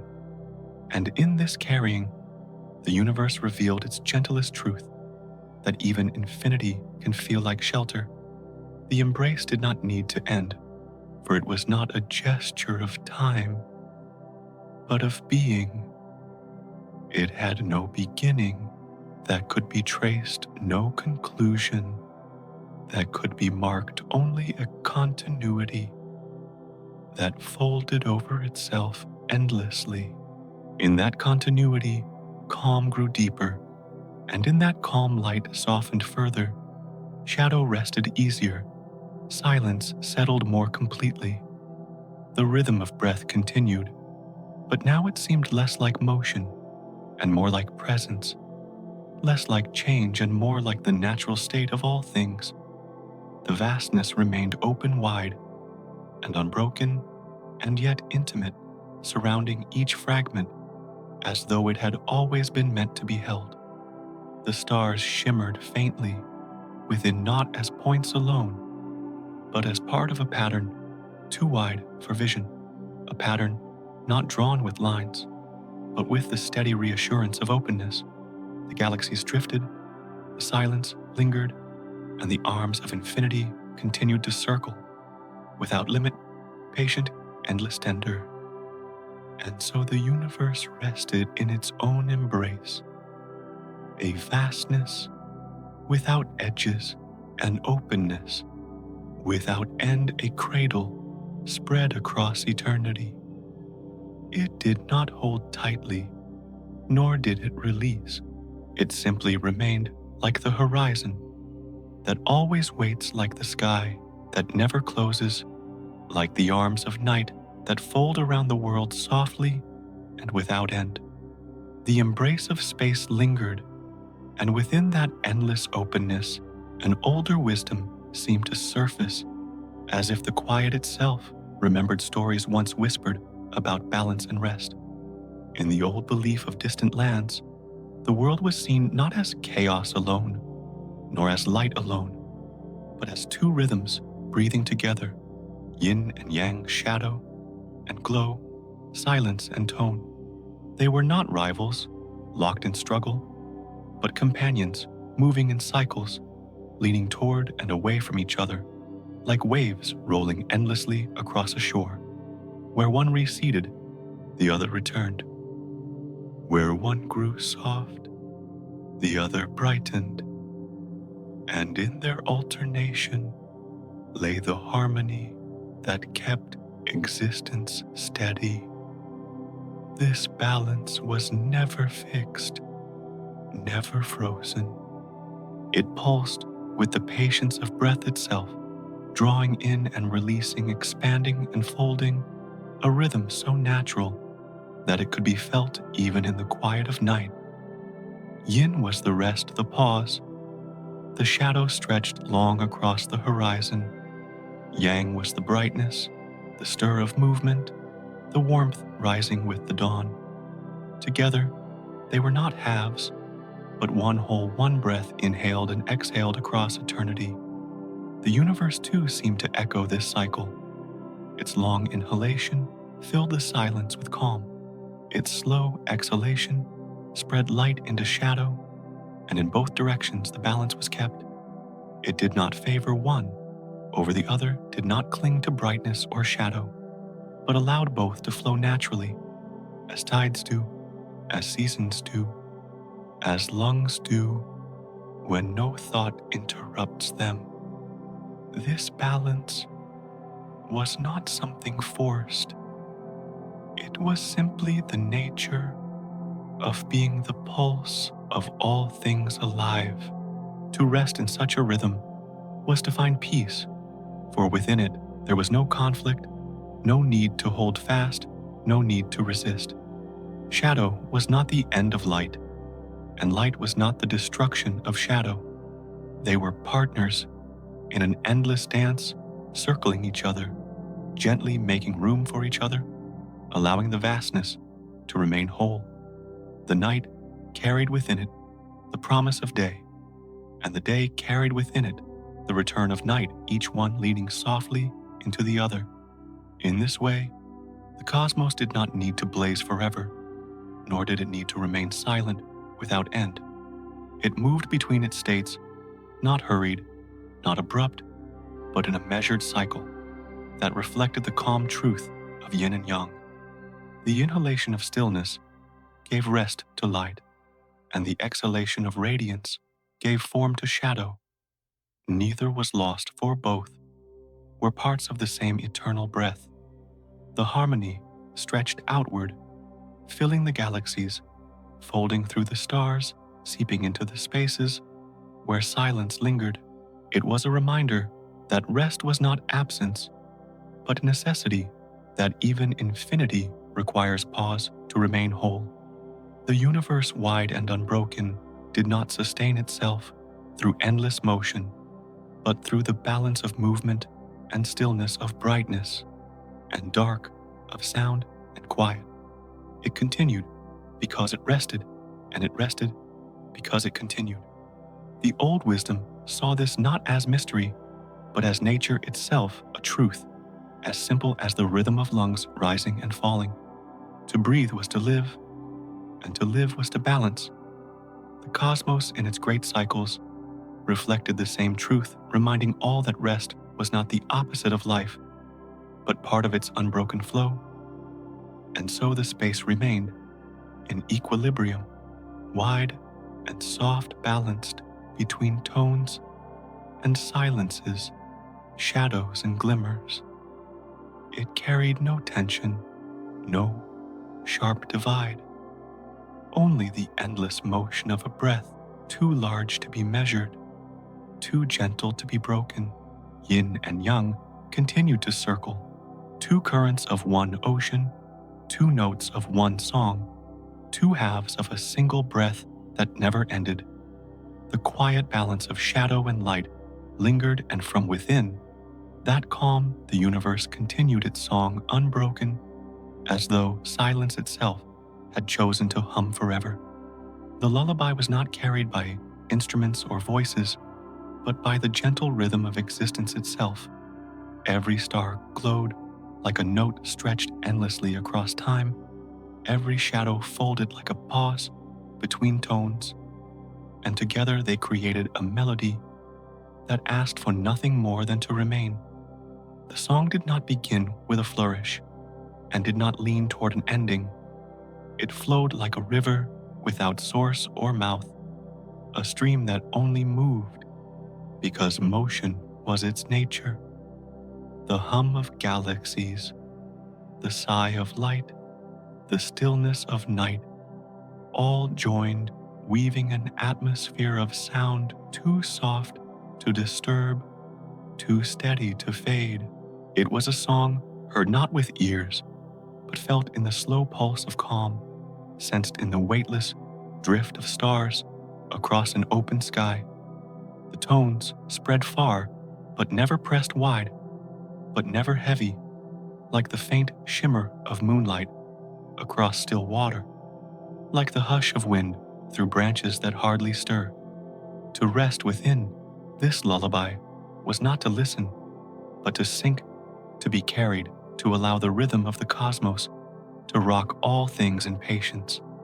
The lullaby carried cycles within it, long and repeating. It did not rise, it did not fall, but it turned like the wheel of seasons, circling back upon itself endlessly.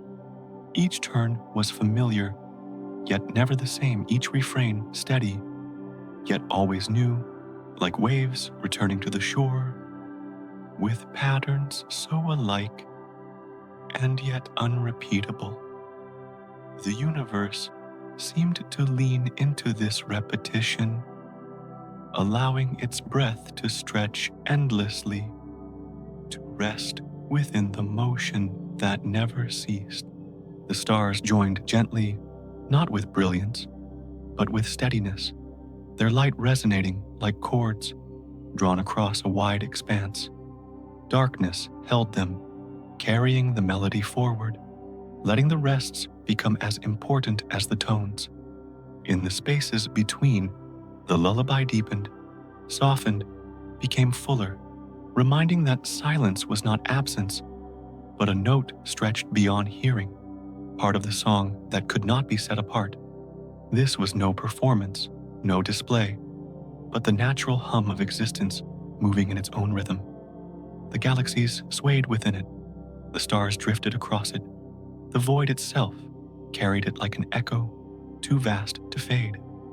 The lullaby had no conductor, no design, and yet its harmony was complete, balanced without effort, whole without end. It needed nothing added, nothing taken away, for its completeness lay in its continuity. As it lingered, the lullaby grew not louder, but deeper. It folded over itself, layer upon layer, until the song became indistinguishable from the space that carried it. Light and shadow both hummed silence, and tone both resonated, and together they formed a presence that cradled all things within its breadth. The universe did not push this song forward. It simply allowed it to remain eternal, patient, soft. The lullaby asked for no witness, and yet it held everything within it. Stars, galaxies, and even the spaces between were part of the melody, each one adding without effort, each one carried without weight. The music required no listener to be real. It was truth woven into silence, harmony dissolved into light song hidden within rest. And so the universe continued its lullaby, steady and unbroken circling, across eternity with no beginning and no end. It did not fade. As time passed, for time itself was only another note within its flow. It did not strain to remain, for remaining was simply its nature. It hummed like the breath of infinity, soft and endless, a song meant not to awaken, but to cradle, not to stir, but to soothe. The lullaby remained, and in its staying lay the quiet assurance that the cosmos would always sing softly, patiently, forever. The lullaby lingered in the stillness, and as it stretched onward, it revealed its shape, not a line with a start or an end, but a circle, turning quietly through infinity. The universe did not move forward like a path that must be walked. It folded into itself like rings upon water, each one spreading, fading, and returning unbroken. There were no edges to seek, no walls, to meet only the sense of roundness that carried all things back into themselves. The stars traced their arcs across the night, not to reach a final place, but to return again, their journeys measured not by distance, but by repetition, a slow rhythm of circles inscribed upon the dark. In this roundness, the cosmos seemed to breathe more deeply, as though its very structure was a cycle without boundary. Each motion leaned into this shape. The galaxies turned in spirals, their arms curving endlessly, never striking an edge, never needing to conclude. Their rotations did not lead outward into void, but folded inward into balance, repeating across ages with patience that could not be hurried. Even silence joined the circle, resting and returning, not as interruption, but as rhythm, a pause that belonged to the flow as much as sound itself. Everything moved, but nothing ended, for all was carried in the unbroken wheel of being. This circle was not sharp or rigid, but soft and unhurried. It resembled the motion of tides, rising and falling, seasons shifting and returning, night surrendering to day, and day yielding again to night. No line was drawn to divide them, no edge set to separate. One became the other, smoothly, endlessly, until the circle became less a path to follow than a truth to rest within. The cosmos was not a story written in straight lines, but a song sung in rounds, each refrain echoing the last, each echo blending seamlessly into the next. To drift in such a circle was to feel release, for there was no point to reach, no conclusion to fear, no ending to resist. The wheel turned quietly, carrying light into shadow, shadow into light, silence into sound, sound back into silence. The motion was not forced, but natural, not commanded, but simply present, as steady as the rising and falling of breath. The circle did not trap. It held it, soothed it, reminded that in eternity, nothing is lost, nothing is final, nothing is broken. The stars in their slow arcs mirrored this truth. Each rose lingered and set, yet each would rise again, carrying the same pattern across the sky with infinite patience. Their paths were not endings, but promises of return, not departures, but continuations. Their light too circled. It traveled outward, dissolved into distance, and returned in memory, shimmering faintly like echoes of a voice that never stopped singing. The darkness, vast and deep, was part of the same circle, a space not of absence, but of rest, the half of the rhythm that allowed brightness to return. The circle was not distant, not cold. It was tender like the curve of arms, closing around, like the soft line of the horizon, embracing sea and sky. To rest within it was to know there would be no fall, no void, only the assurance of return. In the circle, every pause led to continuation, every silence to another hum, every fading to another glow. The wheel of existence turned not with strain, but with ease, its roundness carrying everything as naturally as the moon carries its phases, as naturally as the earth carries its seasons. And so the universe remained in circles, without boundary, without edge, without end. Its lullaby did not travel away into silence, but curved back upon itself, again and again, forever. The music continued because it returned. The light endured because it cycled. The silence lived because it was part of the song. All was contained within the circle, a rhythm so complete that nothing needed to be added, nothing needed to be changed. The cosmos hummed within its wheel, endless, patient, serene, carrying all things in its round embrace, reminding that eternity is not a line stretching forward, but a circle turning softly forever.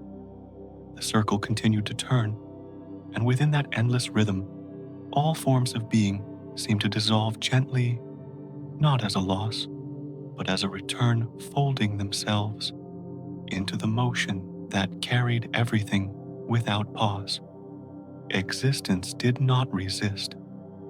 The turning for resistance required edges, and in the circle, there were none. Instead, each fragment leaned into the cycle light, softening into shadow, opening again, to light silence, stretching into tone, and tone retreating back into silence. It was not a cycle of struggle, but of ease, a rhythm as natural as the tide that folds back into the sea. The vastness did not distinguish between parts, for in the turning all was one, all was carried equally, all was drawn into the same slow embrace. To dissolve into such rhythm was to let go of separateness. Stars no longer stood apart as distant fires, but as glimmers woven into the same fabric, each shimmer part of the wheel, each glow bending with the same patience.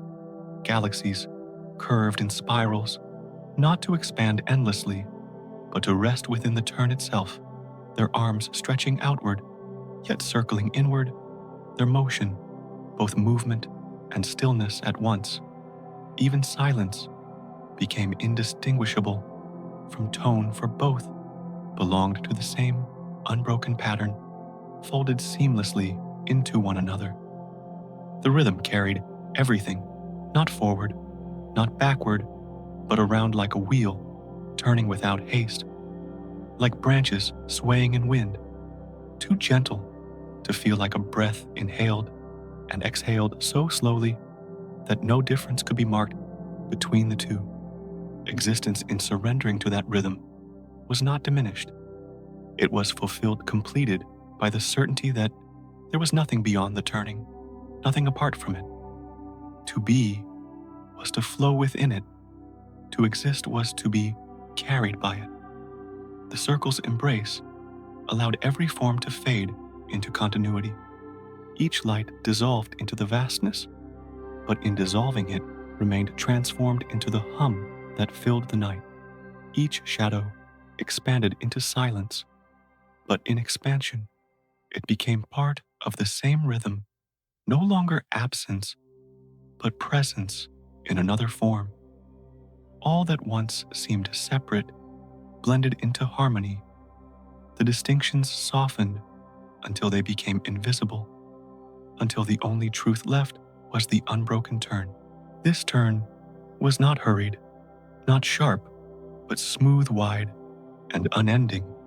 It resembled the slow rotation of seasons across the earth, the fading of twilight into night and night into dawn, the endless flow of rivers looping back into the ocean. The cycle carried the same tenderness as rest, the same reassurance as breath. There was no need to hold on, for everything was already contained, already carried, already part of the lull that spread without end. To imagine existence within this rhythm was to feel release, the weight of being, the strain of motion, the need for separation, all softened, dissolved into the turn that required nothing but presence.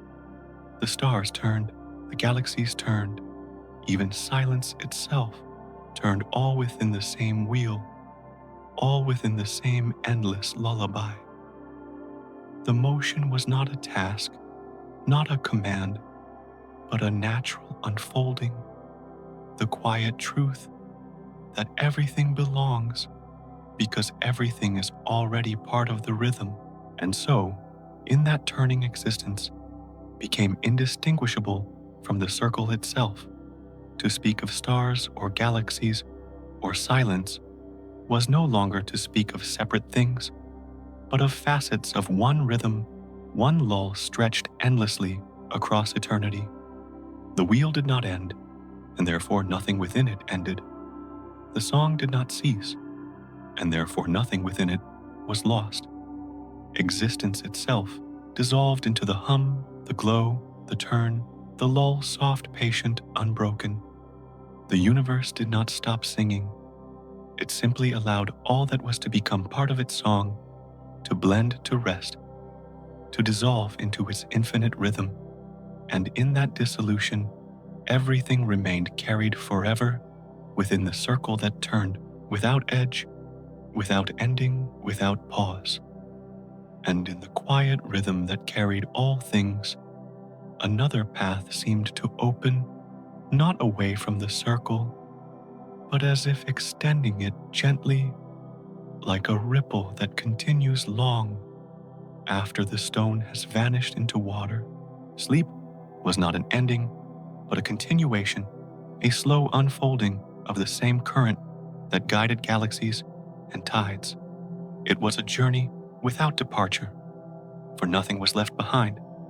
It was a journey without destination, for nothing needed to be reached. Sleep moved, like the hush of dusk, flowing into night, where the boundaries between one and the other dissolved into something softer, something that did not separate, but embraced. The body lay still, but the mind drifted, carried into the wider rhythm, blending seamlessly with the cycle that stretched beyond the self. The passage into sleep felt like the universe drawing the listener into its own breath, a long exhale that released thought, a gentle inhale that carried silence in. There was no resistance, no weight, only the surrender of being part of something greater than form, greater than time. Like clouds dissolving into the vastness of sky, the self dissolved into the wide openness, not erased, but expanded, absorbed into the flow of the turning circle. The hum of existence continued, and within it, the sleeper became one more tone, one more thread woven into the lullaby. In this journey, the landscapes were not bound to the earth, but stretched into realms of quiet imagination. Dreams arose not as sharp visions, but as reflections upon still water, flickering softly before fading again into silence. Each dream was another step in the endless journey, carrying the sleeper deeper into calm, deeper into rest, deeper into the embrace of the universe that held everything equally. Dreams did not separate from waking. They continued the same unfolding, the same story spoken in a quieter voice. The rhythm of breath mirrored the rhythm of the cosmos, each inhalation a soft echo of expansion, each exhalation a reminder of return. To sleep within that rhythm was to feel aligned with the pulse of stars, with the drift of galaxies, with the turning of unseen wheels, that never ceased. The pulse was steady, slow, tender, a current that carried the sleeper without demand, without effort, simply by belonging to it. Nothing needed to be done, for sleep itself was already part of the cycle, part of the lull that extended through all existence. As sleep deepened, identity thinned like mist at dawn, becoming less distinct, less bound, until only the rhythm remained. The self was not lost, but dissolved into something wider, as if consciousness were a drop of rain merging into the ocean, carried yet whole, gone yet present, silent, yet part of the vast song. To sleep was not to vanish, but to return, to fall into the embrace of the cycle that had never let go. It was not a pause, but a continuation, not a retreat, but a homecoming. The journey of sleep stretched beyond measure, not marked by clocks or edges, but by the same turning that guided stars and seas. It was endless and gentle, weaving the sleeper through currents of silence and light through waves of shadow and glow, never harsh, never abrupt. It carried on like a lullaby that never needed to end, repeating not in monotony, but in reassurance, a whisper that the cycle was whole, unbroken, eternal. And in that whisper, rest was found, and rest was kept. The sleeper drifted, and in drifting became part of the wider unfolding, no longer separate from night, no longer separate from space, no longer apart from the song that hummed without ceasing. Sleep was not outside the rhythm.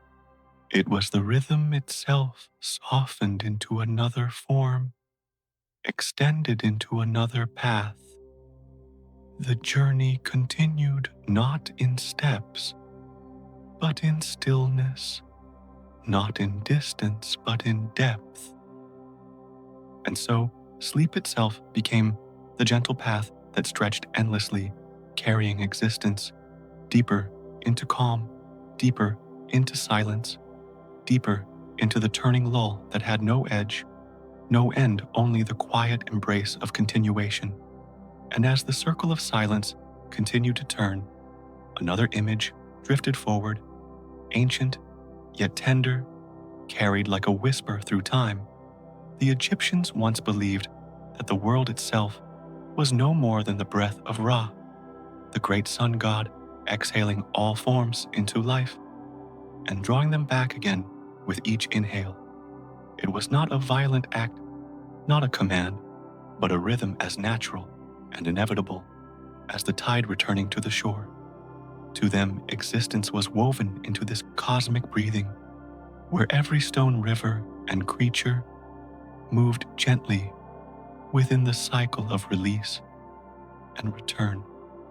And just as a lullaby holds a child, that rhythm held all things, rocking them within the certainty of an endless pattern. The breath of Ra was imagined as a tide of light spilling across the land when he exhaled, filling the world with movement and form. When he inhaled, shadows gathered, and all that had been scattered was gathered again into the quiet of his being. Yet there was no fear in this return, only rest, only a pause that allowed the cycle to continue. In the softness of that belief, the world itself was understood as fragile and sacred, kept alive not by its own effort, but by the slow patience of divine breath. To fall asleep was to join this breathing, to be drawn into its calm, ebb and flow. The sleeper became like a reed swaying in the wind of that eternal inhale and exhale, rising with one motion, settling with the other, never separate from the larger tide. Dreams in that rhythm became the shimmering images left upon the air by the god's exhalation, fading like morning mist when he drew them back again. Each night the body surrendered to this current, and each morning it was returned renewed by the same breath that moved the heavens. Science now names cycles, expansion, and contraction, but even those words carry a softness when heard in the hush of night. Expansion can be imagined as light stretching outward, like dawn spilling across a horizon, while contraction can be felt as twilight folding gently over the earth, a drawing back that soothes instead of takes. These patterns echo the myth, not in doctrine, but in rhythm, showing that the human heart has always sensed the universe as something that breathes, something that sings quietly with every pulse. And to hear that song is to feel sleep approaching steady and inevitable as the deepening of dusk. The myth of Ra's breath was not only about the beginning and ending of worlds, but about the closeness of life to the rhythm that holds it. To see the world as a breath is to see it as fleeting, delicate, yet endlessly renewed. The Egyptians imagined that nothing was ever lost, only carried in and out of silence, like the waves of the Nile that rose and fell, leaving the land fertile again and again. And so, every creature was part of this great inhalation and exhalation, not forgotten, not abandoned, but forever woven into the breathing of the divine. For the listener, this becomes more than a story. It becomes a quiet reminder that rest is not absence, but part of the rhythm itself. Just as day yields to night, and night opens again into day, the act of lying down, of drifting into dreams, belongs to the same timeless movement. There is no rupture, no break, only the breath continuing, drawing one into silence, returning one into light, always repeating, always whole. The whisper of that rhythm, once imagined as the voice of Ra, still flows through the universe, still settles upon the ears of those who listen closely in the dark. And so, in the calm of this night, the world itself may be heard as breathing. Each star flickers as if on the edge of an exhalation. Each shadow gathers as if in preparation for an inhale. The sleeper rests within that pattern, drawn into its softness, carried by its patience. And in that breath, everything finds rest. Everything finds belonging. Everything is held as if in the palm of an eternal hand. The breath continues. It always has. It always will.